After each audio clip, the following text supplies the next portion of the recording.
Astaghfirullah. Bismillahirrahmanirrahim. Assalamualaikum warahmatullahi wabarakatuh. Alhamdulillah wassalatu wassalamu ala rasulillah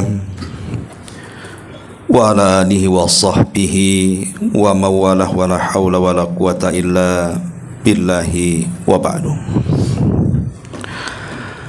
Baik, kita akan lanjutkan kajian kita malam ini membahas Qasasul Quran. Dan malam ini kita akan mengkisahkan tentang kisah dakwah Nabi Allah Nuh alaihi salatu wassalam. Dan kita akan ambil kisah ini dari surah yang dinamakan dalam Al-Quran sebagai surah Nuh. Ma'asyiral muslimin wal muslimat rahimakumullah. Waalaikumsalam. Sebagaimana kita telah mengetahui bahwa Nuh alaihi salatu wassalam diutus sebelumnya, sudah ada para nabi yang diutus oleh Allah subhanahu wa ta'ala. Di antaranya Nabi Allah Adam alaihi salatu wassalam, kemudian putranya Nabi Allah Syith alaihi salam, dan juga Idris alaihi salam.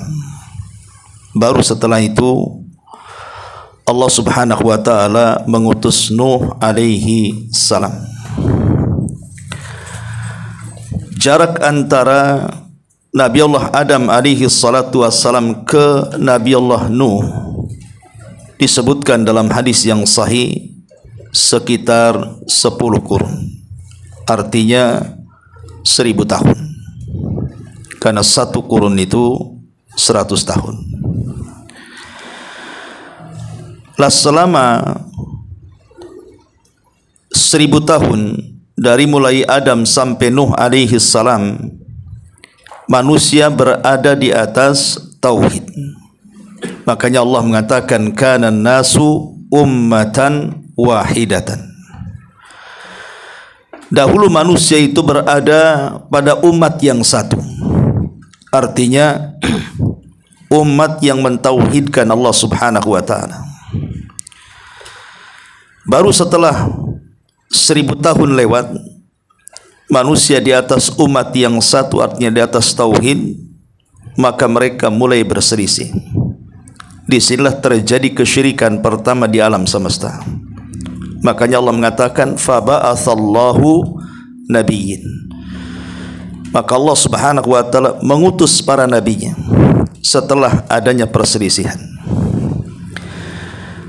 Lah, yang pertama kali diutus setelah adanya perselisihan, artinya setelah adanya penyimpangan tauhid, adalah Nabi Allah Nuh alaihi salam. Makanya Nuh alaihi salatu wassalam bukan hanya seorang nabi, tapi dia juga adalah sebagai rasul pertama yang diutus. Disinilah terjadi perbedaan antara definisi nabi dengan rasul. Karena setiap rasul pasti dia nabi, tapi tidak setiap nabi dia rasul. Lalu apa perbedaannya? Pendapat yang paling rajih wallahu alam, kalau nabi diutus kepada umat yang tidak bertentangan akidah nabi dan umatnya. Tetapi kalau rasul diutus kepada kaum yang antara rasul dan umatnya ada pertentangan tauhid. Karena di zaman Nabi Adam belum ada yang menentang tauhid. Membunuh ada, seperti Qabil membunuh Habil. Kemudian juga terjadi banyak maksiat di zaman Nabi Allah Syith, perzinahan, musik, ikhtilat dan sebagainya. Tapi belum ada penyimpangan tauhid. Begitu juga di zaman Idris alaihi salam. Ada maksiat-maksiat tapi tidak sampai menciderai tauhid. Baru di zaman Nuh alaihi salatu wassalam bukan hanya kemaksiatan yang dilakukan, sampai kepada penyimpangan tauhid. Terjadilah kesyirikan pertama di alam semesta. Dari situlah Nuh alaihi salam diutus oleh Allah Subhanahu wa taala sebagai awal ar-rusul. Dialah orang yang pertama kali yang merangkap nabi sekaligus rasul, karena menghadapi umat yang berselisih dan menentang tauhid. Ma'asyiral muslimin yang dimuliakan Allah Azza wa Jalla, baik kita akan baca ayatnya, kemudian kita jelaskan supaya makin jelas bagaimana kisah ini berlaku. Allah Subhanahu wa taala berfirman, "Inna arsalna Nuhan ila qaumihi an anzir qaumaka min qabli ay ya'tiyahum adzabun alim." Sesungguhnya kami telah mengutus Nuh kepada kaumnya dengan perintah Allah Subhanahu wa taala, kemudian dia pun mulai berdakwah di hadapan kaumnya. Berilah kaummu peringatan, kata Allah, dengan peringatan sebelum datang kepadanya azab yang sangat pedih. Jadi Nuh alaihi salatu wasallam diperintahkan Allah Subhanahu wa taala untuk mengingatkan kaumnya, jikalau mereka tidak ikut dakwah Nuh dan mengembalikan penyimpangan tauhid kepada tauhid yang lurus, maka kalian kelak akan diazab oleh Allah Subhanahu wa taala, baik azab di dunia dengan berbagai macam azab yang akan diturunkan oleh Allah Subhanahu wa taala, ataupun azab akhirat. Karena azab itu ada dua. Ada azab yang disegerakan di dunia seperti penyakit, wabah, bencana alam dan lain sebagainya, ataupun azab setelah kematian seperti azab kubur, atau azab setelah kebangkitan seperti azab neraka. Dan begitulah setiap para nabi. Bahkan Nabi SAW sendiri mengingatkan hal yang sama seperti Nuh alaihi salatu wassalam ketika berdiri di Bukit Safa. Dia mengatakan kepada seluruh kerabatnya yang hadir di bukit itu bahwa dia berdiri dalam rangka memperingatkan mereka bahwa di hadapan mereka ada azab yang sangat-sangat pedih sekali. Kemudian Nabi SAW mulai mendakwahkan tauhid kepada kerabatnya. Maka begitu juga Nuh alaihi salatu wassalam memperingatkan kaumnya, kalau mereka tidak mengikuti ajakan Nuh alaihi salatu wassalam, ingat ada peringatan, ada inzar bahwa mereka akan diancam dengan dua azab sekaligus, azab dunia dan azab akhirat. Kemudian Nuh alaihi salatu wassalam mulai mengumpulkan kaumnya dan mengatakan, qala ya qaumi inni lakum nadhirun mubin. Nuh berkata, wahai kaumku, sesungguhnya aku ini seorang pemberi peringatan yang menjelaskan kepada kalian dengan hujah yang sangat jelas. Jadi Nabi Nuh alaihi salatu wassalam mengatakan di hadapan kaumnya, aku diutus oleh Allah Subhanahu wa taala sebagai orang yang memperingatkan kalian, memberikan inzar. Dan Nuh menggunakan bahasa yang jelas. Kalimat mubin itu artinya jelas, di mana seluruh para nabi dan rasul mengajak kaumnya ke dalam tauhid, tidak lebih dan kurang. Itulah tujuan seluruh para nabi, mengajak kaumnya untuk mentauhidkan Allah. Sembahlah Allah, jauhi sesembahan selain Allah alias tagut. Itulah dakwah yang jelas. Karena Allah mengatakan, walaqad ba'atsna fi kulli ummatir rasulan ani ibudullaha wajtanibut tagut. Dan sungguh kami utus pada tiap-tiap umat ini seorang rasul, di mana tugasnya untuk menyuruh manusia sembahlah Allah dan jauhi sesembahan selain Allah alias tagut. Itulah dakwah yang disebut dengan mubin, dakwah yang jelas, tidak lepas dari perkara ini. Maka siapapun da'inya yang mencontohkan dakwah seluruh para nabi dan rasul, maka mereka harus fokus kepada bab ini, menyebarkan tauhid di tengah-tengah umat. Sebab tujuan seluruh dakwah para nabi di sini. Itu pula yang kemudian didakwahkan Nabi SAW kepada umatnya. Bahkan setiap Nabi SAW mengutus pasukan perang, sebelum menggempur musuh, maka Rasul mengatakan, jangan kau serang dulu sampai kau dakwahkan mereka ke dalam Islam, artinya ke dalam tauhid. Kalau mereka mau ikut, alhamdulillah. Kalau tidak, maka mereka harus bayar jizyah upeti. Kalau tidak mau juga, maka baru kalian boleh menyerang. Ma'asyiral muslimin wal muslimat rahimani wa rahimakumullah. Kemudian Nuh alaihi salatu wassalam menjelaskan arti nadhirum mubin. Apa kata Nuh alaihi salatu wassalam di hadapan kaumnya? Ani budullaha wattaquhu wa atiun. 3 perintah sekaligus. Kata Nuh alaihi salatu wassalam, u'budullah, sembahlah Allah, wattaqu, bertakwalah kepada Allah, wa ati'uni, dan taatlah kalian kepadaku. Di sini perhatikan, sembahlah Allah, bertakwalah kepada Allah, dan ikutilah perintahku. Sebagian ulama tafsir mengatakan maksudnya u'budullah, Nuh alaihi salatu wassalam mengingatkan tentang perintah Allah subhanahu wa ta'ala. Artinya sembahlah Allah, ikutilah seluruh perintah yang diperintahkan Allah kepada kalian, apapun perintahnya.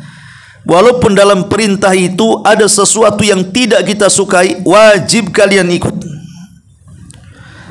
Kemudian wattaqu, bertakwalah kepada Allah, artinya apapun yang dilarang Allah subhanahu wa ta'ala kepada kalian, maka wajib kalian meninggalkannya. Jadi kalau sudah datang perintah, maka kita wajib taat dengan perintah. Kalau sudah ada larangan, maka kita wajib meninggalkan larangan, walaupun di balik larangan itu ada sesuatu yang kita sukai. Maka kata kunci seorang mukmin adalah mengucapkan kalimat sami'na wa ata'na. Kemudian Nuh alaihi salam mengatakan wa ati'uni, kemudian kalian harus taat kepadaku. Artinya semua yang aku perintahkan kepada kalian, semua yang aku larang kepada kalian, itu semua adalah perintah Allah dan larangan Allah. Maka kalian harus yakin dan patuh dengan perintahku. Karena apa yang didakwahkan seluruh para nabi, semua adalah perintah Allah subhanahu wa ta'ala. Ketika kita mentaati Rasul, berarti kita mentaati Allah subhanahu wa ta'ala. Man ata'ar Rasul faqad ata Allah. Siapapun yang taat kepada Rasul, maka hakikatnya dia telah taat kepada Allah subhanahu wa ta'ala. Ani'budullah wattaquhu wa ati'un. Ada juga yang mengatakan ani'budullah, sembahlah Allah, artinya isyarat kepada tauhid. Jadi Nuh alaihi salatu wassalam memulakan dakwah kepada kaumnya, mengajak untuk mentauhidkan Allah. Kenapa? Karena di zaman Nuh alaihi salatu wassalam terjadi penyimpangan tauhid yang luar biasa. Nanti bagaimana penyimpangannya nanti akan dijelaskan oleh ayat selanjutnya.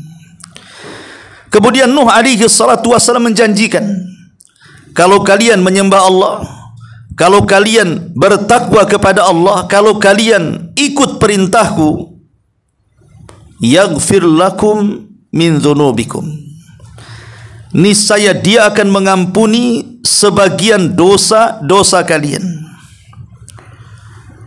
Sama dengan orang yang datang kemudian masuk ke dalam Islam yang sebelumnya dia bukan Islam, anggaplah dia mu'alaf, maka Islam itu yahjubu ma qablah, menggugurkan dosa-dosa sebelum Islam. Kalau seandainya seseorang sebelum Islam melakukan banyak maksiat, banyak kemungkaran, kemudian dia masuk ke dalam Islam, maka maksiat dan kemungkaran yang pernah dilakukan sebelum Islam, semata-mata seseorang masuk ke dalam Islam, maka Islam menggugurkan seluruh dosa-dosanya. Makanya di zaman Nabi SAW ada seorang kakek yang sudah banyak melakukan kemaksiatan kepada Allah, seumur-umur hidupnya dia habiskan untuk maksiat, dan dia kafir. Kemudian dia datang kepada Nabi SAW dan mengatakan, halli minat taubah. Wahai Muhammad, apakah orang sepertiku yang sudah berlumuran dosa ini ada tobat? Maka kata Nabi SAW, tentu. Kemudian sang kakek mengatakan, bagaimana caranya? Maka Rasul mengatakan, Qul la ilaha illallah. Katakan la ilaha illallah wa anni Rasulullah. Dan engkau harus yakin aku ini utusan Allah Subhanahu wa ta'ala. Maka kakek itu mengatakan, hanya mengucapkan dua kalimat itu? Maka Nabi SAW mengatakan, tentu. Maka kakek ini mengatakan, asyhadu an la ilaha illallah wa annaka Rasulullah. Masuk dia ke dalam Islam. Maka Rasul bertakbir dan mengatakan, sungguh Allah telah menggantikan seluruh keburukannya dengan kebaikan, karena Islam yahjubu ma qabla. Islam itu menghapuskan seluruh dosa sebelum Islam. Inilah kalimat Nuh alaihi salatu wassalam menjanjikan kepada mereka, kalau kalian ikut diriku, kalian menyembah Allah, kalian bertakwa kepada Allah Subhanahu wa ta'ala, maka dosa-dosa yang kalian telah lakukan Allah ampuni. Wa yuakhirkum ila ajalim musamma. Kemudian Allah Subhanahu wa ta'ala mengatakan, dan Allah menangguhkan kamu, artinya akan memanjangkan umurmu sampai pada batas waktu yang ditentukan. Artinya Nuh alaihi salatu wassalam menjanjikan kepada umatnya, kalau kalian kemudian menyembah Allah, bertakwa kepada Allah, kemudian mengikuti perintahku dan menjalankan seluruh syariat-syariat yang aku bawa kepada kalian, boleh jadi umur kalian akan dipanjangkan. Sama dengan Nabi SAW mengatakan, man arada an yubsata lakum fi rizkihi, kemudian man sarrahu an yubsata lakum fi rizki wa yunsa'alahu fi atharihi falyasil rahimahu.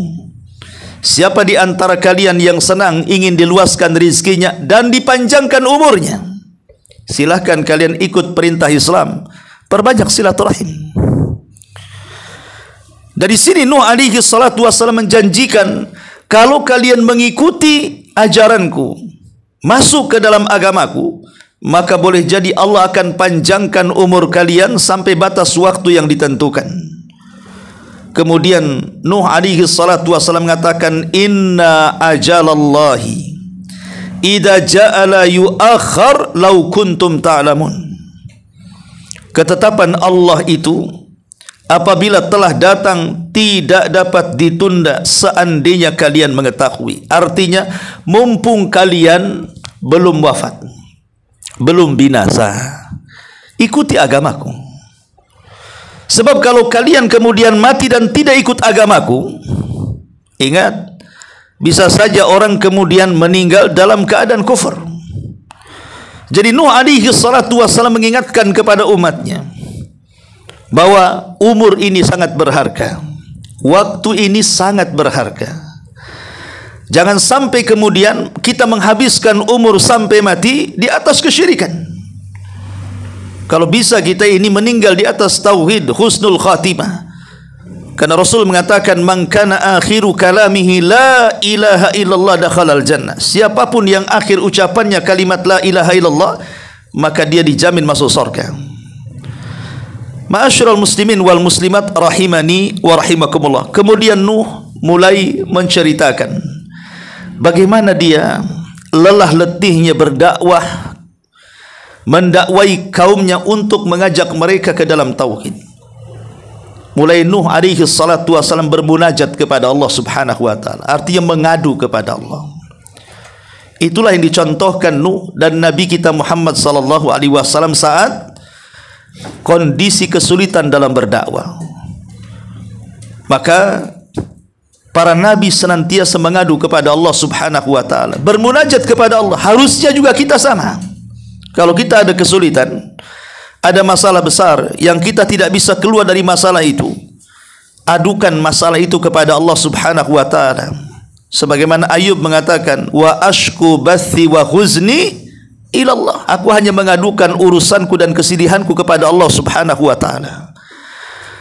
Karena ada sebagian manusia itu kalau mereka terdapat kesulitan dalam hidup, entah karena masalah ekonomi, entah karena masalah kesehatan, entah masalah keluarga, terkadang tidak pernah mengadukan persoalannya kepada Allah Subhanahu wa taala. Celakanya justru mengadu kepada makhluk yang tidak memberikan solusi. Mengadu kepada makhluk yang tidak memberikan solusi. Bukankah musibah datang dari Allah dan Allah juga yang mengangkatnya?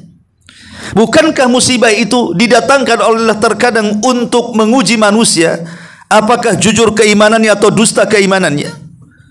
Ma'asyiral muslimin yang dimuliakan Allah Azza wa Jalla, maka Nuh mulai bermunajat kepada Allah Subhanahu wa taala, mengadu dan mengatakan, qala rabbi inni da'awtu qaumi lailan wa nahara.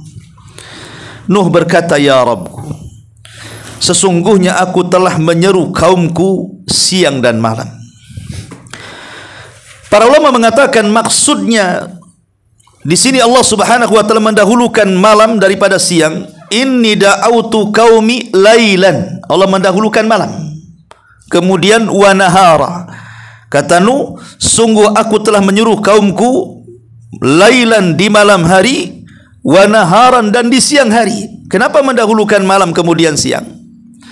Ada yang mengatakan bahwa Nuh alaihi salatu wassalam menggabungkan dua waktu ini untuk melancarkan hidayah Allah kepada manusia. Itulah yang dilakukan Nabi SAW, dan ini contoh bagi para duat. Menggabungkan dakwah itu waktu malam dan waktu siang. Makanya Nabi SAW setelah turun surah Al-Muzammil, ya ayyuhal muzammil qumil laila illa qalila nisfahu aw inqus minhu qalila aw zid alaihi warattilil qur'ana tartila. Wahai orang yang berselimut. Nabi SAW ketika itu di malam hari belum ada aturan, sehingga Nabi SAW terkadang di malam hari dia habiskan untuk tidur, karena di siang hari dia harus berdakwah. Tapi setelah turunnya surah Al-Muzammil, sejak itu Nabi SAW tidak pernah tidur nyenyak.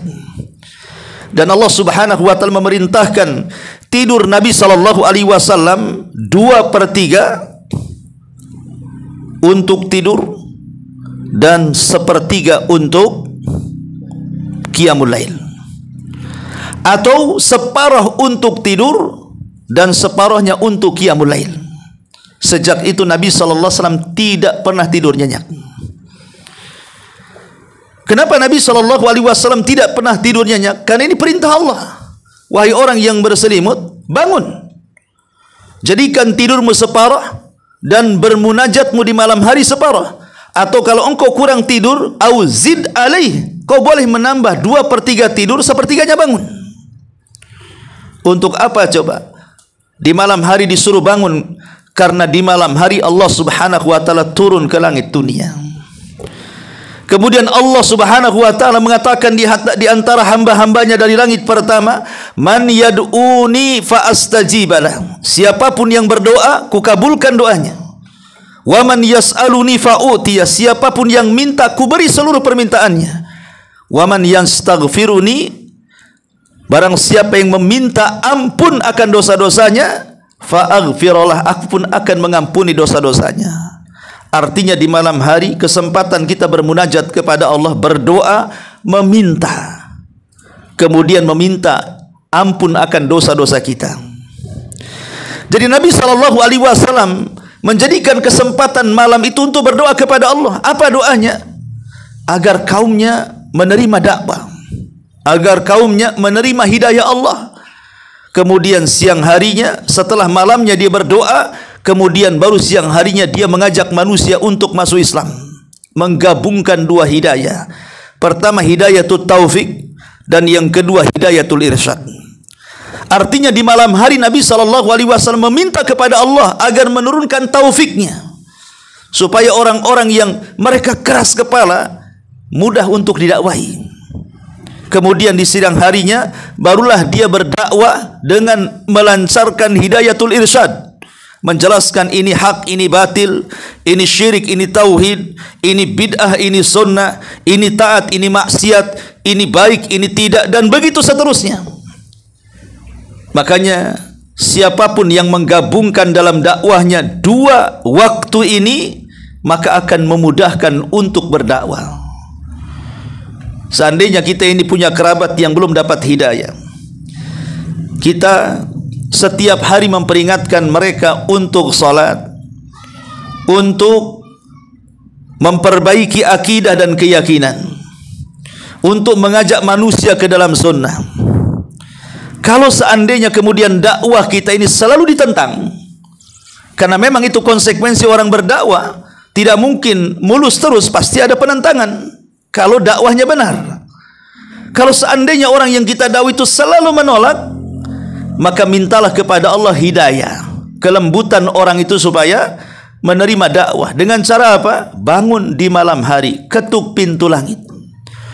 Pamannya di malam hari kita berdoa kepada Allah, ya Rabb, besok saya akan mendakwai orang tua saya yang tidak salat supaya salat. Minta kepada Allah di malam hari, karena disitulah Allah turun. Kemudian di siang hari, setelah kita berdoa di malam hari, maka kita mengambil akhdhu bil asbab, mengambil sebab dengan cara berdakwah kepada mereka. Itulah yang dilakukan Nuh alaihi salatu wassalam, menggunakan malam untuk berdoa dan bermunajat kepada Allah, dan berdakwah di siang hari sebagai bentuk mengambil sebab. Ada juga yang mengatakan bahwa yang dimaksud lailan di sini artinya dakwah sirriyah, dan yang dimaksud siang hari artinya dakwah jahriyah. Di malam hari Nuh alaihi salatu wasallam berdakwah dengan cara sembunyi-sembunyi, persis seperti yang dilakukan Nabi SAW selama 3 tahun. Rasul berdakwah dengan sembunyi-sembunyi di malam hari, door to door, mengetuk satu persatu pintu saudara-saudaranya, kawan-kawannya, agar mereka masuk ke dalam hidayah Allah. Kemudian di siang hari baru dia berdakwah jahriyah. Maka Nuh alaihi salatu wasallam menggunakan dua metode ini, menunjukkan apa? Kesungguhan seorang nabi bagaimana ingin menyampaikan hidayah Allah kepada umat ini, sampai melakukan dua metode, baik secara sembunyi-sembunyi ataupun secara terang-terangan. Ada yang mengatakan bahwa Nuh alaihi salatu wassalam itu bukan hanya berdakwah biasa, tetapi berdakwah dengan cara jihara. Jihar itu bukan hanya sekedar seperti saya begini ngomong, tapi sampai teriak-teriak.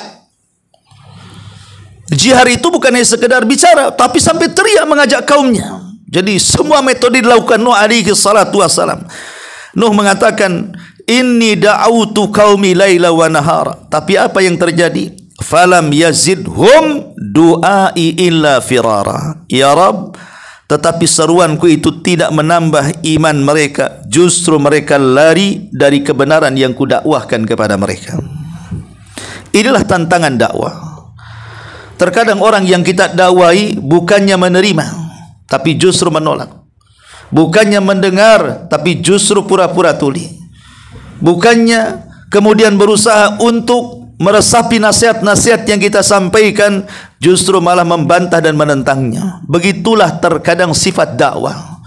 Makanya kenapa sifat dakwah itu bukan hanya menyuruh manusia, tetapi harus ada kesabaran. Watawasau bil haq watawasau bis sabri. Bukan hanya tawasu dengan kebenaran, menyampaikan yang hak, tetapi juga ada tawasu bis sabri. Karena terkadang orang yang sudah berusaha mengajak manusia ke dalam kebenaran, kemudian berulang-ulang dia mengajak kebenaran, berulang-ulang pula ditolak, terkadang ketika dia tidak sabar, dia berhenti berdakwah dengan alasan, bosan aku mendakwai dia. Entah berapa puluh kali sudah ku nasihati, tapi telinganya pura-pura tak dengar. Aku tidak mau lagi mendakwai dia. Akhirnya putus asa. Ketika kemudian dia putus asa, berhenti dalam mendakwai, lalu siapa yang akan menjelaskan kebenaran kepadanya? Makanya dipentingkan sabar di sini. Lah Nuh alaihi salatu wassalam berusaha untuk sabar, mengadukan kepada Allah bagaimana kaumnya tidak menerima dakwahnya. Lihat bagaimana sikap kaum kepada Nuh alaihi salatu wasallam dijelaskan dalam munajatnya. Nuh mengatakan, wa inni kullama da'autuhum litaghfira lahum ja'alu asabi'ahum fi adhanihim wastaghshaw thiyabahum wa asarru wastakbaru istikbara. Dan sesungguhnya kata Nuh alaihi salam, ya Rabb, setiap kali aku mendakwai mereka, mengajarkan kebenaran kepada mereka, menyampaikan yang hak kepada mereka, agar mereka beriman dan agar engkau mengampuni mereka, apa yang terjadi? Mereka memasukkan anak jari mereka ke telinga-telinga mereka. Setiap Nuh bicara, maka telunjuk langsung dimasukkan ke dalam lubang telinganya. Langsung dua-duanya dimasukkan. Tidak mau dengar apa yang dikatakan Nuh. Cukup sampai di sini? Tidak. Bahkan wastaghshaw thiyabahum. Bukan hanya itu, mereka tutup wajahnya dengan baju-baju mereka. Jadi pandangannya tidak mau melihat Nuh saat berdakwah, telinganya tidak mau mendengar Nuh saat berdakwah. Saya yakin kalau ada seorang dai mad'unya seperti ini, saya pastikan resign jadi dai. Ya. Pamannya saya ngisi kajian di sini, tiba-tiba antum tidak mendengarkan kata saya. Ya mungkin boleh jadi antum ngobrol sesama antum walaupun tidak menutup jarinya ke telinga. Mungkin seorang ustadz merasa tidak dihargai. Dah selesailah, ngapain pula saya ngaji di sini? Apalagi sampai ditutup, nak mau memandang. Begitulah degilnya kaum Nuh alaihi salatu wassalam, menganggap Nuh ini hina, sehingga tidak perlu didengar ucapannya, tidak perlu dilihat mukanya. Bahkan lebih daripada itu, wa asarru wastakbaru istikbara. Lebih daripada itu, mereka tetap mengingkari. Dengan cara apa? Setiap Nuh bicara, dia pun ikut bicara. Coba bicara. Kalau seandainya saya ngaji seperti ini, tiba-tiba antum ngobrol keras, lalu apa gunanya ucapan saya? Jadi setiap Nuh bicara, mereka ikut bicara. Setiap kita mengatakan bertauhidlah kalian, kaumnya mengatakan tidak perlu. Taatlah kepada Allah, tidak perlu. Mengingkari. Ya. Siapa yang tahan jadi dai yang seperti ini coba? Sudah ditutup telinganya, wajahnya tidak mau memandang, tiba-tiba mereka juga ikut menyahut setiap Nuh berdakwah. Lebih daripada itu, wastakbaru istikbara. Mereka sangat menyombongkan dirinya dengan mengatakan, siapa anda ini? Siapa kamu? Kamu ini tidak layak. Mereka menyombongkan dirinya. Lihat bagaimana Nuh alaihi salatu wassalam diuji oleh Allah subhanahu wa ta'ala dengan umat yang seperti ini. Bahkan Nuh mengatakan, summa inni da'autuhum jihara. Lalu sesungguhnya aku menyuruh mereka dengan cara yang terang-terangan. Ada yang mengatakan jihar artinya suara yang sangat kencang, berteriak-teriak sampai otot lehernya keluar, supaya kaumnya mendengar, karena setiap dia bicara disahut masalahnya. Sampai seperti itu. Kemudian Nuh mengatakan, summa inni a'lantu lahum wa asrartu lahum israra. Kemudian aku menyuruh mereka secara terbuka dan secara diam-diam. Dari sini kita tahu bahwa Nuh ini mendakwai kaumnya dengan menggunakan seluruh metode, dengan menggunakan seluruh uslub, metode. Macam-macam Nuh itu mencari metode. Dan ini juga satu pelajaran bagi seorang dai, bahwa seorang dai ketika menyuruh manusia jangan monoton, tetapi dia harus kreatif, mencari metode-metode baru. Bagaimana caranya diterima di tengah-tengah umat? Seperti gaya Nuh alaihi salatu wassalam, dia berbagai macam uslub dan metode untuk mengajak kaumnya menyembah Allah subhanahu wa ta'ala. Walaupun kenyataannya mereka menolak dakwah, itu sudah takdir Allah subhanahu wa ta'ala. Tapi seorang da'i yang penting sampaikan kebenaran. Itulah suksesi seorang da'i saat berdakwah. Bukan karena ingin dapat pengikut, bukan ingin dapat suara. Karena ada da'i ini terbagi menjadi tiga. Ulama membagi seorang da'i ini terbagi menjadi tiga. Ada yang disebut dengan du'atus sultan, ada yang disebut dengan du'atul ummah, Ada yang disebut dengan du'atul rabbani. Ada namanya du'atul sultan. Mereka para ulama yang menjilat penguasa. Mereka hanya menyampaikan fatwa-fatwa yang diinginkan oleh penguasa, walaupun fatwa itu menyesatkan.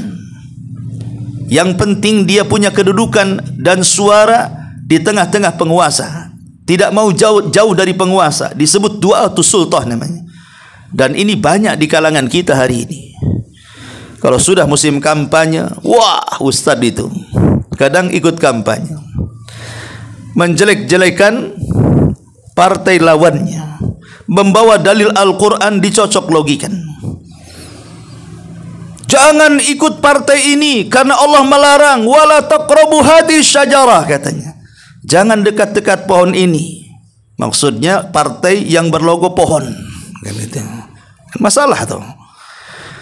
Apa? Ini kan memelesetkan ayat Al-Quran. Nggak ada kaitan ayat ini menyerang partai tertentu yang berlogo pohon, kan begitu contohnya. Atau memuji partainya sendiri. Partai kami itu dijadikan sumpah dalam Al-Quran, wasyamsi waduhaha, demi matahari, karena logonya matahari umpamanya. Apa gunanya? Ya. Itu namanya du'atul sultan. Ada namanya du'atul ummah. Du'atul ummah itu para dai yang ikut selera umat. Mana yang umat inginkan dia sampaikan, mana yang umat tidak inginkan, tidak benci, tidak akan disampaikan. Itu namanya du'atul ummah. Tidak berani menyuarakan kebenaran. Sebab kalau disuarakan kebenaran, habislah pengikut dia. Dan yang ketiga itulah du'atul rabbani. Memang dia seorang dai menyampaikan risalah Allah. Dia akan menyampaikan yang benar itu benar, yang salah itu salah. Makanya Sufyan Ats-Tsauri rahimahullahu ta'ala ketika mendefinisikan tentang arti zuhud, ada orang yang mengatakan, ya Imam, engkau selalu mengatakan kita ini harus menjadi hamba Allah yang zuhud, sementara engkau kaya. Penanya ini salah. Disangkanya zuhud itu harus miskin, disangkanya zuhud itu harus compang-camping pakaiannya, makanya beras kerak dan begitu seterusnya. Sementara zuhud itu dalam Islam bisa saja dia kaya, bisa juga dia miskin. Jadi Sufyan Ats-Tsauri dikritik sama murid-muridnya dan mengatakan, engkau ini menyuruh manusia agar selalu zuhud sementara engkau kaya. Apa kata Sufyan Ats-Tsauri? Likai la atamandalu ala sultan. Kenapa aku harus kaya? Supaya aku tidak menjilat penguasa. Ketika aku tidak menjilat penguasa, aku bisa mengatakan yang hak itu hak, yang batil itu batil. Itulah Sufyan Ats-Tsauri rahimahullahu ta'ala. Namanya du'atu ar-rabbani. Ma'asyiral muslimin yang dimuliakan Allah Azza wa Jalla. Kemudian Nuh alaihi salatu wassalam terus mengajak kaumnya untuk mentauhidkan Allah, sampai akhirnya ketika kaumnya terus menentang Nuh, Allah subhanahu wa ta'ala kemudian turunkan kepada mereka azab. Dengan cara apa? Dicegat hujan turun, para ceklik berkepanjangan, tanah kering kelontang, tidak bisa ditumbuhi. Mulai kemudian terjadi kelaparan di mana-mana, binatang banyak mati, manusia pun bisa mati karena kelaparan. Mulailah kemudian mereka datang kepada Nuh alaihi salatu wassalam agar Nuh berdoa kepada Rabbnya, meminta hujan supaya turun hujan untuk mereka. Maka Nabi Allah Nuh alaihi salatu wassalam mengumpulkan kaumnya dan mengatakan, boleh, Allah akan kabulkan permintaan kalian, tapi ada syaratnya. Apa syaratnya? Nuh mengatakan, fakultus taghfiru rabbakum innahu kana ghaffara. Maka aku berkata kepada mereka, kalian harus minta ampun kepada Rabb kalian. Artinya harus menyembah Allah, harus bertakwa kepada Allah dan taati ucapanku. Karena harus meminta ampun kepada Allah akan dosa-dosa kalian. Karena sesungguhnya Rabb kalian itu Maha Pengampun. Kalau kalian lakukan, yursilis sama alaikum midrara, niscaya dia akan menurunkan hujan yang lebat dari langit untuk kalian. Bukan hanya itu saja, wa yumdidkum bi amwalin wa banin, dia akan memperbanyak harta kalian, memperbanyak keturunan kalian, wa yaj'al lakum jannatin wa yaj'al lakum anhara, bahkan Sungai-sungai kalian akan penuh dengan air dan kebun-kebun kalian akan lebat dengan pepohonan. Kenikmatan akan melimpah kepada kalian. Kalau kalian mau meminta ampun akan dosa-dosa kalian. Dari sini ada faedah kata para ulama bahwa istighfar di antara faedahnya adalah bisa menambah nikmat, bisa menurunkan hujan, bisa memperbanyak kekayaan, bisa memperbanyak keturunan, bahkan bisa menyuburkan alam. Hasan Al-Basri satu hari kedatangan 3 manusia. Tiga-tiganya punya kesulitan sendiri dalam hidup. Yang satu mengatakan, ya imam, saya sudah lama menikah tapi tidak kunjung diberikan keturunan. Kata Hasan Al-Basri, istaghfiru rabbakum. Kalau begitu banyak-banyaklah istighfar. Yang satu mengatakan, ya imam, saya sudah berusaha keras untuk mencari ekonomi tapi tidak pernah menjadi orang cukup dan kaya, tetap saja saya miskin. Padahal saya sudah berupaya keras mencari ekonomi. Maka Hasan Al-Basri mengatakan, istaghfiru rabbakum. Kalau begitu banyak-banyak istighfar kalian. Yang satu mengatakan, ya imam, di kampung saya sudah lama tidak turun hujan. Jalan-jalan kering, tumbuhan sudah mulai mati, hewan-hewan sudah mulai kelaparan dan mati, bahkan manusia sudah mulai tumbang juga dan mati. Kata Hasan Al-Basri, istaghfiru rabbakum. Maka kalian harus banyak-banyak istighfar. Orang-orang mengatakan, ya imam, kenapa 3 soalan solusinya cuma 1? Perbanyak istighfar. Yang satu minta anak, yang satu minta rizki, yang satu minta kesuburan. Ini kan 3 persoalan berbeda, tapi solusinya cuma 1, perbanyak istighfar. Maka Imam Hasan Al-Basri mengatakan, tidakkah kalian ingat firman Allah Subhanahu wa taala ketika Nuh mengatakan kepada kaumnya, faqultu astaghfiru rabbakum innahu kana ghaffara yursilis samaa 'alaikum midrara wa yumdidkum bi amwali wa banin wa yaj'al lakum jannatin wa yaj'al lakum anhara. Tidakkah kau baca ayat ini, kata Hasan Al-Basri. Nuh mengatakan, tidakkah kalian memperbanyak istighfar kepada Rabb kalian? Pada Rabb kalian itu Maha Pengampun. Kalau kalian memperbanyak istighfar, Allah akan turunkan hujan dari langit yang sangat lebat. Allah akan memperbanyak harta dan keturunan. Bahkan Allah akan jadikan kebun kalian lebat dengan pepohonan dan sungai kalian penuh dengan air yang mengalir. Ma'asyiral muslimin wal muslimat rahimani wa rahimakumullah. Kemudian Nuh alaihi salatu wassalam mengingatkan kaumnya, ma lakum la tarjuna lillahi waqara. Mengapa kamu tidak takut akan kebesaran Allah Subhanahu wa taala? Aku menyampaikan dakwah kepada kalian ini. Kalau kalian memang ingin masuk ke dalam agamaku, menyembah hanya kepada Allah Subhanahu wa taala, Allah janjikan ini semuanya. Kenapa kalian tidak takut akan kebesaran Allah Subhanahu wa taala sehingga kalian menentang dakwahku? Kemudian Nuh mengingatkan tentang rububiyah Allah Subhanahu wa taala dan nikmat kepada mereka. Wa qad khalaqakum atwara. Bukankah Allah telah menciptakan kalian dengan tingkatan-tingkatan kejadian? Diingatkan dengan nikmat. Dulu kalian tidak ada. Kemudian Allah ciptakan dalam segumpal mani. Kemudian digantikan dari segumpal mani menjadi segumpal darah. Kemudian dari segumpal darah menjadi seonggok daging. Kemudian ditiupkan roh. Kemudian lahirlah kalian. Kemudian kalian dari bayi menginjak remaja, dari remaja menginjak dewasa, kemudian menikah dan menua, kemudian kalian mati. Ini semua adalah rububiyah Allah. Allah bisa melakukan semuanya. Kenapa kalian tidak mengagungkan dan takut kepada Allah? Alam taro kaifa khalaqallahu sab'a samawatin tibaqa. Tidakkah kamu perhatikan langit sana, di mana Allah Subhanahu wa taala telah menciptakan 7 lapis langit yang bertingkat-tingkat.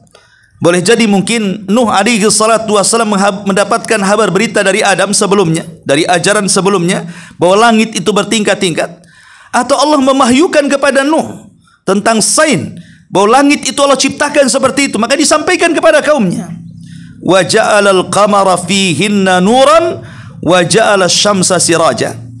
Dan di sana dia menciptakan bulan yang bercahaya dan menjadikan matahari sebagai pelita. Maksudnya siraj itu bukan hanya cahaya tapi bisa membakar. Kalau nur hanya cahayanya saja, itulah bedanya bulan dengan matahari. Dan dua-duanya adalah kuasa Allah Subhanahu wa taala. Wallahu ambatakum minal ardi nabata, dan Allah menumbuhkan kamu dari tanah tumbuhan yang berangsur-angsur. Tsumma yu'idukum fiha wa yukhrijukum ikhraja, kemudian dia akan mengembalikan kamu ke dalamnya dan mengeluarkan kamu kelak pada hari kebangkitan nanti, dan itu pasti terjadi. Wallahu ja'ala lakumul arda bisata, dan Allah menjadikan bumi untukmu sebagai hamparan. Litaskunu minha subulan fijaja, agar kamu dapat pergi ke sana kemari dengan jalan yang luas. Artinya Nuh alaihi salatu wassalam menjelaskan ini semua tentang kuasa Allah Subhanahu wa taala, seolah-olah Nuh ingin mengatakan, sesungguhnya Rabb yang telah menciptakan kalian dari segumpal sperma, daging, darah, daging, kemudian menciptakan kalian. Kemudian kenyataan alam semesta, langit dengan tingkatannya, bumi dengan keajaibannya. Maka kalau Rabb yang saya serukan kepada kalian untuk disembah itu memiliki kuasa seperti itu, berarti dia layak untuk disembah. Itu maksudnya. Karena kaumnya Nuh alaihi salatu wassalam menyembah berhala. Berhala kalian loh tidak sanggup menciptakan manusia, tidak sanggup menciptakan langit dan bumi, apakah layak disembah? Nih Rabb saya, seolah-olah seperti itu. Dia mampu melakukan segalanya, menciptakan kalian, menumbuhkan tumbuh-tumbuhan, menjadikan bumi terhampar dan luas sehingga kalian bisa berjalan, dan begitu seterusnya. Berarti memang sudah layak untuk disembah. Mengingatkan soal tauhid rububiyah untuk diarahkan kepada tauhid uluhiyah namanya. Tetapi apa jawaban kaumnya? Qala Nuhu rabbi innahum asawni wattaba'u ma lam yazidku maluhu wa waladuhu illa khasara. Nuh berkata, ya Rabb, sesungguhnya mereka durhaka kepadaku, dan mereka mengikuti orang-orang yang harta dan anak-anaknya hanya menambah kerugian bagi mereka semata. Wa makaru makran kubara, dan mereka melakukan tipu daya yang sangat besar. Dan itu sunnatud dakwah.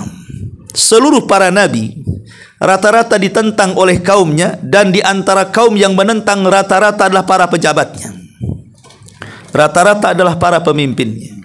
Makanya para nabi di awal dakwahnya biasanya mengikuti orang-orang lemah. Lihat Nabi SAW yang mengikuti rata-rata budak-budak yang dimerdekakan, Bilal ibn Rabah, Khabbab ibn Arad, Unaiza, dan banyak para budak yang lainnya. Kemudian orang-orang yang lemah, Abdullah ibn Mas'ud, kemudian juga Ammar ibn Yasir, dan banyak lagi. Tetapi lihat tokoh-tokohnya, Abu Lahab, Abu Jahal, Umayyah, Al-Walid, Utbah, Utaibah, dan banyak tokoh-tokoh Quraisy yang menentang dakwah Nabi kan. Begitulah yang dilakukan oleh para pembesar di zaman Nabi Nuh alaihi salatu wassalam. Mereka punya harta, mereka banyak anak, mereka sukses, tapi hakikatnya tidak ada guna bagi kehidupan mereka. Makanya Nuh mengatakan, innahum asawni, ya Rabb, mereka membangkang dakwahku, dan mereka lebih memilih orang yang harta dan anak-anaknya tidak berguna. Artinya apa? Mereka dihasut oleh para pembesar untuk mengikuti mereka dan meninggalkan Nuh alaihi salatu wassalam. Ya wajar, karena para pembesar mereka perlu pengaruh. Kalau seandainya kemudian pengaruh itu mengikuti Nuh alaihi salatu wassalam, pengaruh mereka akan hilang. Makanya kenapa Qarun, walaupun dia kaya raya, ketika melihat kemudian orang-orang lebih memihak Nabi Musa alaihi salatu wassalam, dia merasa tidak berguna kekayaannya. Kenapa orang-orang lebih menghormati Musa dan meninggalkan saya, sementara saya kaya raya? Maka Qarun pun hendak membuat khilah bagaimana supaya Nabi Musa alaihi salatu wassalam tidak dipandang baik oleh kaumnya. Dengan cara apa? Dihinakan kehormatannya. Mulailah kemudian dia menyewa pelacur, membayar pelacur, kemudian mengatakan, nanti akan saya kumpulkan manusia, bilang Musa berzinah dengan dirimu. Tidak mungkin seorang nabi berzina. Tapi tujuan Qarun untuk apa? Supaya Musa alaihi salatu wassalam hilang kehormatannya. Kalau sudah hilang kehormatannya, maka manusia tidak akan menghormatinya, kan begitu. Makanya kita lihat politik di negeri kita juga sama. Bagaimana caranya supaya manusia tidak menghormati dia? Pasti akan mencari celah-celah buruknya kemudian mengeksposnya. Padahal terkadang aib yang diekspos itu tidak ada kaitan dengan politik, hanya untuk menjatuhkan lawannya saja. Terkadang perkara-perkara masalah pribadi, masalah dosa. Siapa di antara kita ini yang tidak berdosa? Pasti kita semua berdosa. Kalau dicari-cari aibnya pasti dapat. Karena enggak ada manusia yang sempurna 100% atau manusia berdosa 100%. Manusia itu ada kelebihan dan kekurangan. Tapi terkadang dalam siasa ini, dalam perpolitikan ini sangat kejam sekali. Orang bisa kemudian masuk ke dalam privasi yang kita miliki. Terkadang aib yang tidak kita lakukan dibuat-buat kemudian disebarluaskan. Apalagi sekarang di zaman medsos. Ya. Boleh jadi mungkin kalau handphone sudah ada di zaman Nuh alaihi salatu wasalam, kurang lebih juga mungkin mereka akan menyebar berita hoax tentang Nuh alaihi salatu wassalam. Makanya Nuh mengadu kepada Allah subhanahu wa ta'ala, Rabbi innahum asawni. Ya Rabb, mereka bermaksiat kepadaku, menolak dakwahku. Wattaba'u ma lam yazidhu maluhu wa waladu ila khasar. Malah mengikuti orang kaya yang sebenarnya harta dan anak mereka itu tidak ada gunanya. Justru orang-orang kaya, para pejabat itu membuat makar terhadap Nuh alaihi salatu wassalam. Ma'asyiral muslimin yang dimuliakan Allah azza wa jalla, dari sekian panjangnya kisah tadi, bagaimana Nuh dengan setiap upayanya, dengan berbagai macam metode berdakwah kepada kaumnya, mereka pun kaumnya tidak mau menerima dakwah Nuh alaihi salatu wassalam. Justru para pembesar mereka menghasut.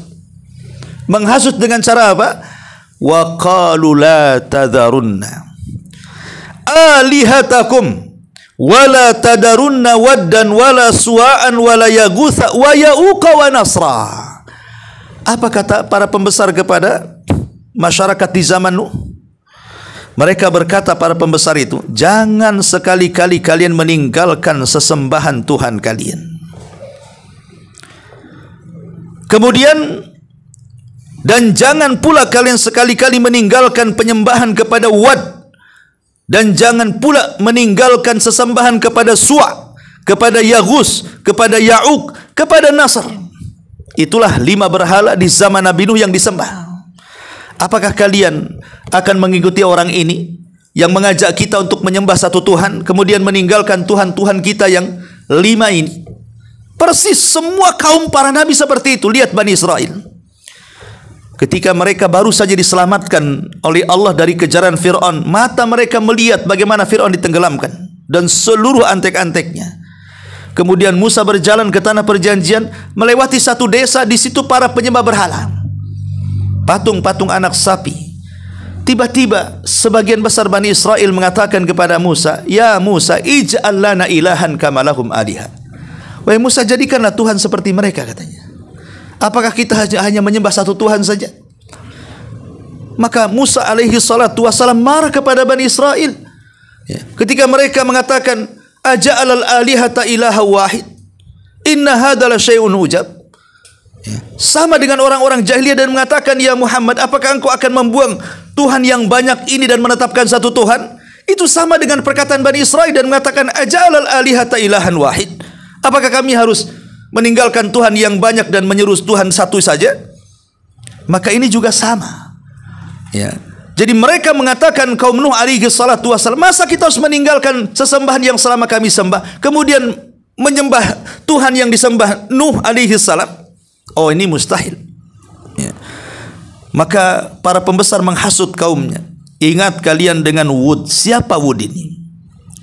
Wud ini hidup di zaman antara Idris dan Nuh.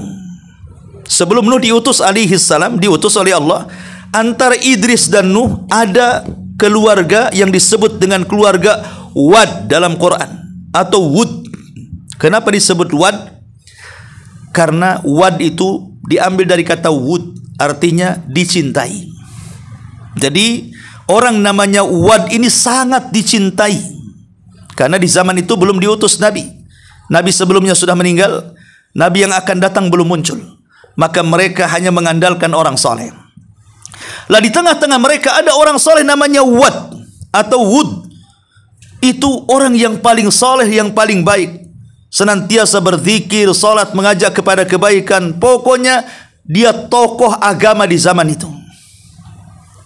Ketika Wud alaihi salam meninggal dunia, maka estafet dakwahnya turun kepada putranya namanya Suwa. Maka Suwa pun sangat dicintai oleh kaumnya, sama dengan ayahnya. Kemudian setelah Suwa meninggal dunia, digantikan oleh adiknya namanya Yagus, dan Yagus pun sangat dicintai. Ketika Yagus meninggal, digantikan oleh adiknya yang paling kecil lagi namanya Yauk, dan Yauk pun sangat dicintai oleh kaumnya. Ketika Yauk meninggal dunia, estafet dakwah diteruskan oleh Nasr, dan Nasr pun sangat dicintai oleh kaumnya. Jadi keluarga Wud itu keluarga yang sangat dibanggakan oleh kaumnya. Masalahnya, setelah kemudian 3 manusia mulia yang saleh ini meninggal dunia, datang setan kepada mereka, iblis yang selama ini 10 abad, 1000 tahun menunggu-nunggu momen bagaimana menyesatkan Bani Adam dari akidah mereka. Ada momen masuk di situ. Kemudian iblis menjelma manusia, datang kepada kaum keluarga Wad ini dan mengatakan, kalau kalian cinta dengan keluarga itu, kenapa kalian tidak membuat berhala, membuat patung, letakkan di tempat tertentu, bentuk seperti bentuk mereka. Jadi setiap kalian lewat, melihat patung, teringat dengan Wad, teringat dengan Suwa, teringat dengan Yagus, Yauk, dan Nasr, maka akan membangkitkan kerinduan kepada mereka sehingga bangkitlah ibadah kalian. Awalnya bagus setan ini. Setan memang begitu. Masih yang bagus-bagus dulu kan begitu. Supaya membangkitkan ibadah katanya. Kadang-kadang didorong solat, habis solat suruh riya. Sedekah, habis sedekah suruh sum'ah. Ya, sana ke masjid suruh ujub akhirnya. Sana ibadah suruh takabur. Jadi didorong-dorong untuk beribadah. Akhirnya mereka pun membuat berhala dalam bentuk 5 orang saleh ini di tempat yang khusus. Jadi kalau mereka rindu kepada keluarga Wud, mereka datang ke tempat khusus ini, memandang berhala-berhala, teringatlah Wud, semangatlah ibadah mereka lagi, semangat solat, sedekah, zikir, dan begitu seterusnya. Generasi pertama pembuat berhala tidak melakukan kesyirikan. Mereka memandang berhala yang mereka buat hanya ingin nostalgia saja, mengingatkan kebaikan keluarga Wud. Generasi ini meninggal. Datang generasi kedua, anak-anak mereka. Setelah mereka dewasa, mereka pun sama melakukan apa yang dilakukan bapak mereka. Tapi iblis menambah dan mengatakan, kalian jauh-jauh dari rumah datang kemari hanya untuk melihat berhala Wud dan keluarganya. Kenapa kalian tidak memperbanyak berhala ini? Kalian produksi banyak-banyak, letakkan di rumah-rumah kalian. Jadi tidak perlu datang kemari katanya. Mulailah mereka memproduksi banyak-banyak. Akhirnya tidak ada rumah kecuali ada berhala-berhala keluarga Wud ini. Tapi mereka tidak menyembah. Hanya mereka melihat, mengenang, kemudian mengingat jasa mereka, bangkitlah ibadah mereka. Generasi kedua ini meninggal dunia. Datang generasi ketiga, cucunya mulai besar, belum juga bisa berhasil disekutukan Allah. Kemudian datang generasi keempat, kelima, mulai pudar akidah mereka, mulai pudar ibadah mereka, mulai pudar tauhid mereka. Datang iblis menjelma kepada mereka dan mengatakan, sayalah orang yang paling tua di antara kalian. Saya menjumpai bapak kalian, saya menjumpai nenek buyut kalian. Kalian tahu maksudnya apa? Mereka membuat berhala itu. Maksud mereka membuat berhala, kata iblis, agar kalian menyembah Allah lewat perantara mereka.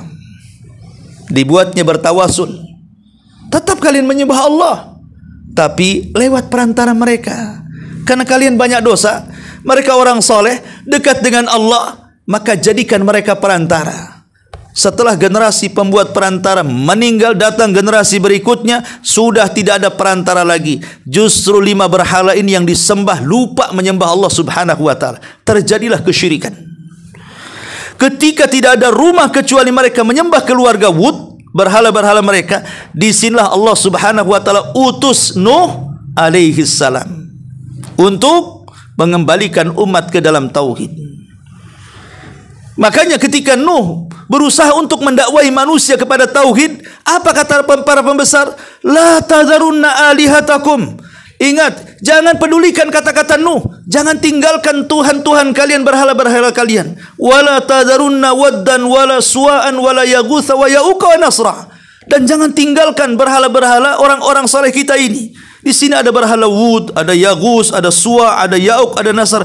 Apa kalian meninggalkan berhala kalian? Jangan dengarkan dia. Subhanallah. Makanya Allah mengatakan waqad adhallu katsira. Sungguh mereka para pembesar itu telah menyesatkan dengan kesesatan yang banyak. Wala tazididz zalimina illa dhalala.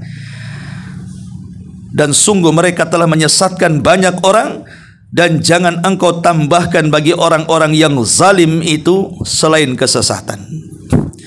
Kemudian Nuh alaihi salatu wassalam mengingatkan akan dosa-dosa para pembesar terhadap kaumnya.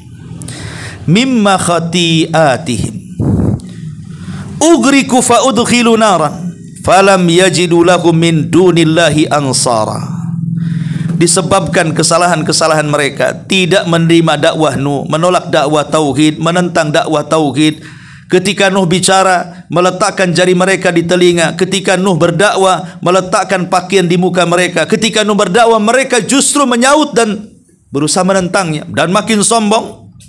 Karena kesalahan inilah ugriku, mereka ditenggelamkan.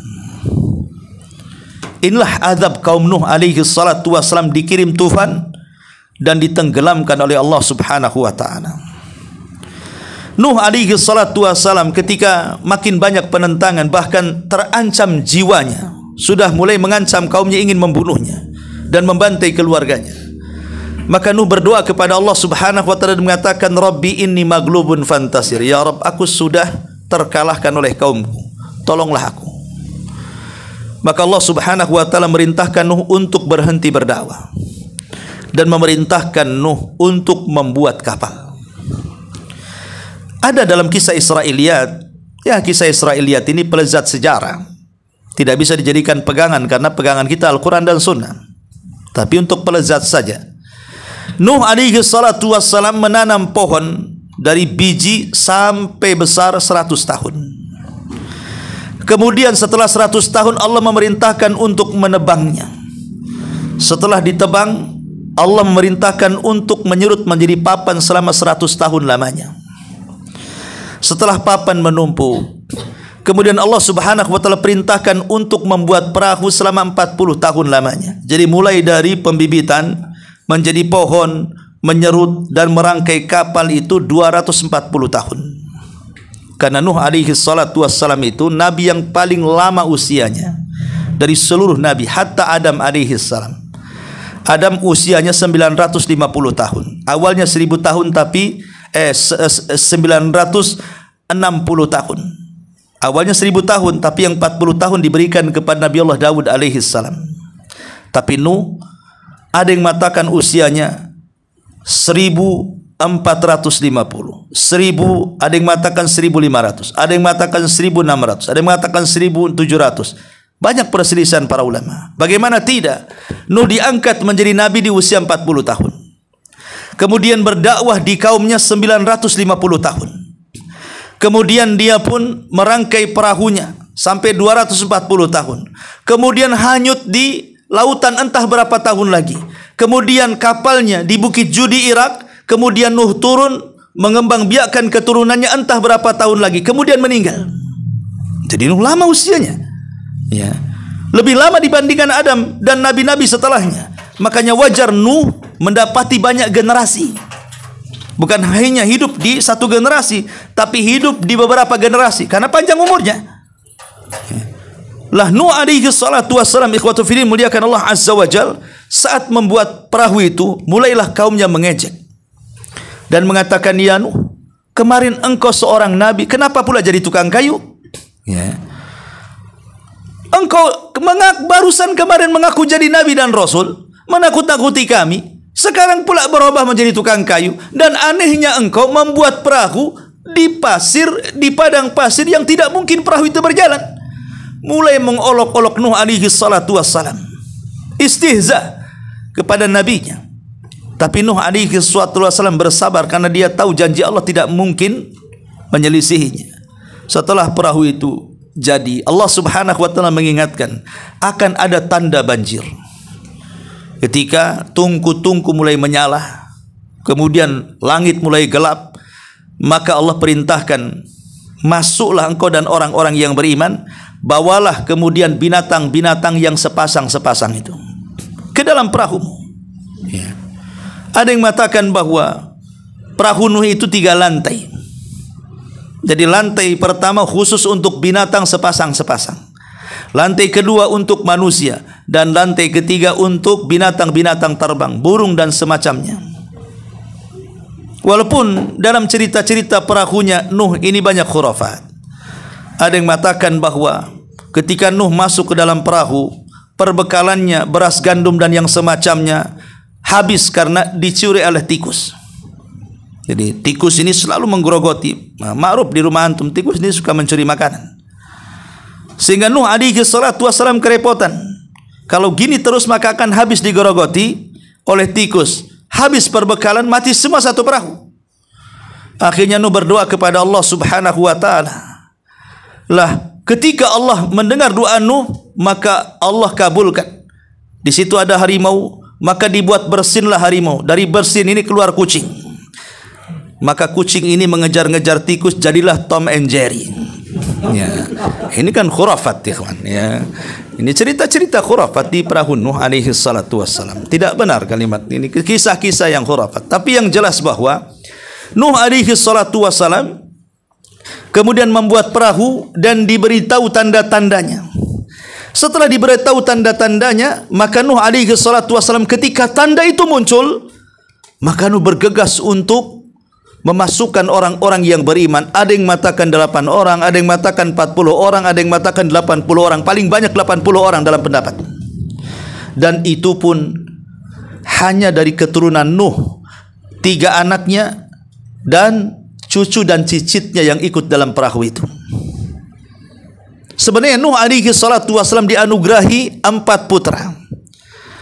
Tetapi yang 1 putra kufur. Namanya namanya Kan'an. Kan'an ini kufur, mengikuti agama ibunya. Karena ibunya adalah istri Nabi yang pertama kufur dalam kehidupan manusia. Allah Subhanahu wa taala sampai menjadikan istri Nuh sebagai percontohan wanita kafir, karena dia yang pertama istri Nabi yang kufur kepada nabinya. Allah mengatakan, wa daraballahu mathalan lilladzina kafaru imra'ata Nuhin wa imra'ata Lut. Dan Allah membuat permisalan bagi orang-orang kafir 2 wanita yang kufur. Pertama wanitanya Nuh. Allah tidak mengatakan istrinya Nuh, tapi wanitanya Nuh. Yang kedua wanitanya Lut. Dua-duanya kufur, padahal kedua-duanya di bawah bimbingan 2 suami yang saleh, bahkan manusia yang paling saleh. Kufur keduanya. Tapi kufur di sini bukan berarti mengkhianati suaminya, selingkuh, berzina, hasa wa kalla, tentu tidak. Tidak ada satupun istri Nabi yang selingkuh dan berzina.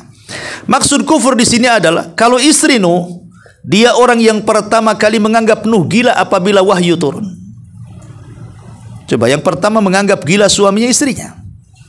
Adapun istrinya Lut, dia bersekongkol dengan preman. Kalau seandainya ada tamu laki-laki masuk ke rumah Lut, maka istrinya menyalakan kayu bakar sampai membumbung asapnya, maka preman-preman pasar datang ke rumah Lut, menculik tamu itu, kemudian memperkosa. Jadi dua-duanya berkhianat. Lah saat terjadi banjir itulah, maka Nuh dan anak-anaknya yang beriman, Syam, Ham dan Yafis, dan juga istri-istrinya dan keturunannya masuk semua ke perahu. Adapun istri Nuh dan Kan'an tidak masuk. Sampai bagaimanapun seorang ayah ketika melihat akan terjadi azab yang akan melulantakkan semua manusia adalah rasa sayangnya. Ketika banjir mulai menaik, belum menutupi gunung-gunung, dia melihat Kan'an terpisah dari kaumnya. Mulailah kemudian perahunya mengarah ke anaknya. Kemudian setelah dekat, Nuh meminta agar anaknya naik dan mengatakan, ya bunayya irkam ma'ana. Wahai anakku, naiklah ke perahu. Tapi Kan'an tidak mengatakan, baik saya akan naik. Justru dia tetap menentang nabinya. Lihat pengaruh ibu. Makanya cari ibu yang baik. Kalau ibu baik akan mempengaruhi hal positif kepada anaknya. Tapi kalau ibu jahat, karena Kan'an lebih dekat kepada ibunya, pengaruh ibunya kuat. Dia mengatakan, la sa'awi ila jabalin ya'simuni minal amri. Nah, aku akan naik ke gunung, enggak mungkin banjir menenggelamkan aku, katanya. Kata Nuh, ya bunai, wahai anakku, la asimal yaum, tidak mungkin ada yang selamat hari ini. Masuk. Ya. Tapi kemudian anaknya tetap kekeh naik sampai Allah mengatakan, sudah tinggalkan saja, itu bukan keluargamu karena dia mengamalkan amalan yang tidak baik. Tinggalkan. Innahu laisa min ahli, kata Allah. Dia bukan lagi keluargamu, ditinggalkan saja dia. Akhirnya karena Allah sudah mengatakan dia bukan keluargamu karena dia beramal dengan amalan yang tidak baik, maka Nuh alaihi salatu wasallam meninggalkan Kan'an. Banjir semakin tinggi, mulai menutup bukit dan gunung. Akhirnya seluruh manusia di zaman itu ditenggelamkan oleh Allah Subhanahu wa taala. Inilah kalimat mimma khati'atihim ughriku. Ini di dunia. Tapi di akhirat fa udkhilun nara. Kelak di akhirat mereka akan dimasukkan ke dalam neraka. Ada yang mengatakan maksudnya azab kubur, ada yang mengatakan maksudnya neraka jahanam. Falam yajidu lahum min dunillahi ansara. Dan kelak pada hari kiamat tidak ada satupun yang menolong mereka. Nuh menakut-nakuti kaumnya. Kemudian Nuh ketika berada di atas perahu, membawa orang-orang yang beriman dari anak dan keturunannya, dia berdoa kepada Allah Subhanahu wa taala. Dan ingat, setiap para nabi memiliki doa yang mustajab. Kata Nabi SAW, setiap para nabi memiliki doa yang mustajab. Kalau berdoa itu doa pamungkas pasti diijabah. Tapi semua para nabi sudah dikeluarkan doa-doa mereka kecuali aku. Kusembunyikan doaku. Untuk apa? Kelak untuk syafaat bagi umatku pada hari kiamat. Sayangnya Rasul kepada kita.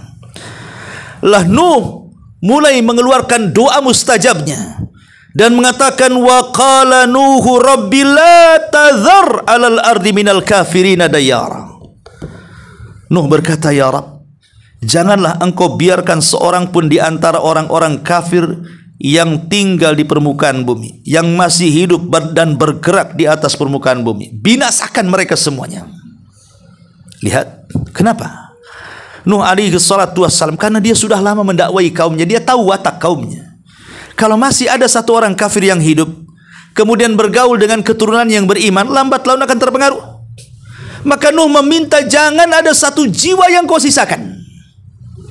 Allah kabulkan, Allah kabulkan. Yang kedua, Nuh mengatakan, innaka intadharhum yudillu ibadaka wa la yalidu illa fajiran kafara. Sesungguhnya jika engkau biarkan mereka tinggal, niscaya mereka akan menyesatkan hamba-hambamu, dan mereka hanya akan melahirkan anak-anak yang jahat yang tidak tahu bersyukur. Kalau ada satu orang kafir hidup, maka dia akan melahirkan orang kafir lagi, nanti melahirkan kafir lagi, melahirkan kafir lagi. Saya tidak mau, kata Nuh. Maka Nuh meminta agar jangan satu jiwa pun disisakan dengan azab itu. Dari sini kata para ulama, semua manusia di zaman itu binasa kecuali yang di perahu Nuh. Maka manusia hari ini dari barat sampai ke timur, dari utara sampai ke selatan, dari yang awal sampai yang akhir, baik yang hidup ataupun yang mati, semuanya keturunan orang-orang yang di perahu itu.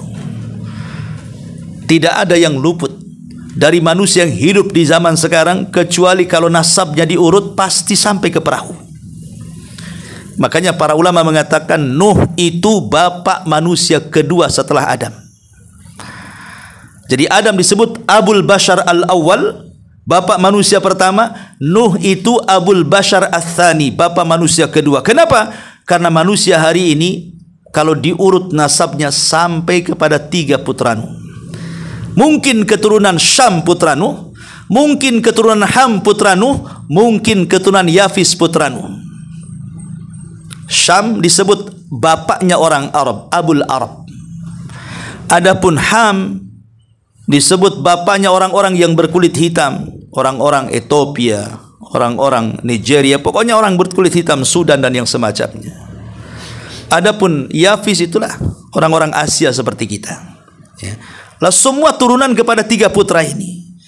Ma'asyiral muslimin yang dimuliakan Allah Azza wa Jalla. Kemudian Nuh alaihi salatu wasalam setelah melihat bencana alam, kemudian Nuh alaihi salatu wasalam berada di atas perahu dan diselamatkan. Nuh berdoa kepada Allah, Rabbighfirli wali walidayya.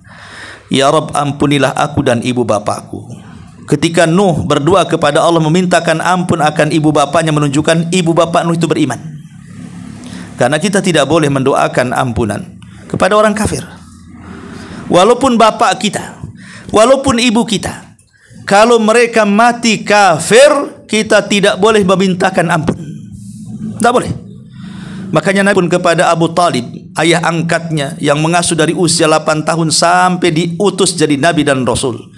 Saat kematiannya tidak mengucapkan kalimat la ilaha illallah. Abi Talib mati kafir.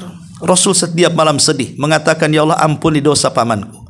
Turun ayat, maka nalin nabi an yastaghfiru lil musyrikina walau kanu ulil qurba. Tidak layak bagi seorang nabi memintakan ampun akan dosa-dosa orang-orang musyrik walaupun keluarga dekat. Enggak boleh. Lah ketika Nuh mengatakan Rabbighfirli wali walidayya, menunjukkan kedua orang tua Nuh beriman kepada Nuh, ya. Karena Nuh memintakan ampun kepada Allah. Kalau dia kafir tidak mungkin dia mintakan ampun. Karena sehebat apapun kita menginginkan ampun, orang kafir kalau masuk neraka tidak mungkin keluar. Macam mana akan diampuni? Makanya Nuh mengatakan Rabbighfirli wali walidayya, ya Allah, ampuni dosaku dan ampuni dosa kedua orang tuaku. Waliman dakhala baiti waliman dakhala baiti ya mu'mina. Dan ampunlah dosa-dosa orang-orang yang masuk ke rumahku dalam beriman. Kenapa Nuh mengatakan yang beriman yang masuk ke rumahnya? Karena di rumah Nuh tidak semua beriman. Istrinya kafir, Kan'an kafir, yang beriman hanya putra-putranya yang lain, Syamham dan Yafis. Makanya dia kemudian mengatakan waliman dakhala baitihi mu'mina. Yang masuk rumahku yang iman saja. Adapun yang tidak beriman jangan kau ampuni. Seolah-olah Nuh mengatakan seperti itu. Walil mu'minina wal mu'minat, dan ampuni juga para pengikut yang beriman dari kalangan laki-laki dan perempuan. Wala tazididz zalimina illa tabara, dan janganlah engkau tambahkan bagi orang-orang yang zalim itu selain kehancuran. Inilah kisah dakwah Nuh alaihi salatu wasalam yang Allah Subhanahu wa taala jelaskan dari surah Nuh dari ayat pertama sampai ayat akhir 28. Wallahu a'lam bishawab. Subhanaka bihamdika asyhadu an la ilaha illa anta astaghfiruka wa atubu ilaik. Allahu ta'ala. Assalamualaikum warahmatullahi wabarakatuh.